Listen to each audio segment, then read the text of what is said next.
ঠাকুরগাঁও জেলা সদর থেকে প্রায় 22 কিলোমিটার দূরে উত্তর পশ্চিমে টাঙ্গন ব্যারেজ, যা দেখতে আশেপাশের জেলাগুলো থেকে অনেক দর্শনার্থী নিয়মিত ভিড় জমান। বিশেষ করে ঈদের সময় এবং নানান উৎসব ও ছুটির দিনগুলোতে অবসর সময় কাটাতে আসেন অনেকেই। আর ঠিক এই টাঙ্গন ব্যারেজ আসার পথে মাত্র 1 কিলোমিটার দূরেই একটি মাল্টা বাগান এবং কমলা বাগান দর্শনার্থীদের মধ্যে ব্যাপক জনপ্রিয়তা লাভ করেছে। এই বাগানে থোকায় থোকায় ঝুলছে হলুদ কমলা।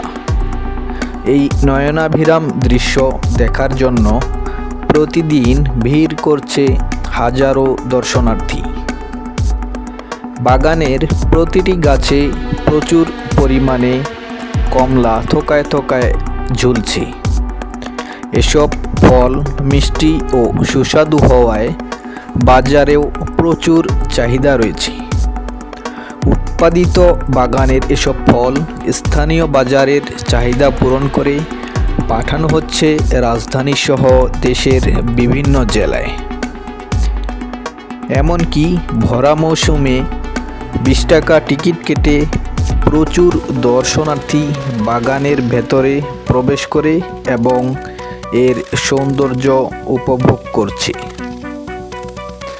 জেলার মধ্যে এরকম একটি বড় কমলা ও মাল্টা বাগান আছে, যা কিছুদিন আগেও অনেকেরই অজানা ছিল, কিন্তু বর্তমানে প্রচুর দর্শনার্থী এখানে ঘুরতে আসেন পরিবারের সদস্যদের নিয়ে।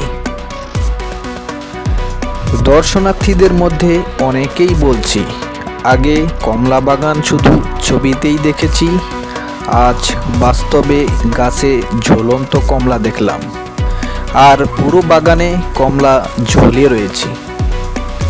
দেখতেই অনেক সুন্দর লাগছে। কমলা ক্রয় করে খেলাম, অনেক মিষ্টি ও রসালো কমলা। এই কমলা খেয়ে মনে হলো না যে আমার দেশের মাটিতে উৎপাদিত কমলা খাচ্ছি। পরিবারের সকলে খুশি এমন কমলা বাগান দেখতে এসে। প্রতি বছর বাগানের পরিধি বাড়ায় কর্মসংস্থানের সৃষ্টি হয়েছে অনেকেরই। নভেম্বর মাস থেকে বাগানের উৎপাদিত কমলা বিক্রি করতে শুরু করেছে বাগান মালিক। উৎপাদিত কমলা বাগানেই ক্রয় করছেন দর্শনার্থীরা। সেখান থেকেই প্রতি কেজি কমলা 200 টাকা দরে ক্রয় করার সুযোগ থাকছে।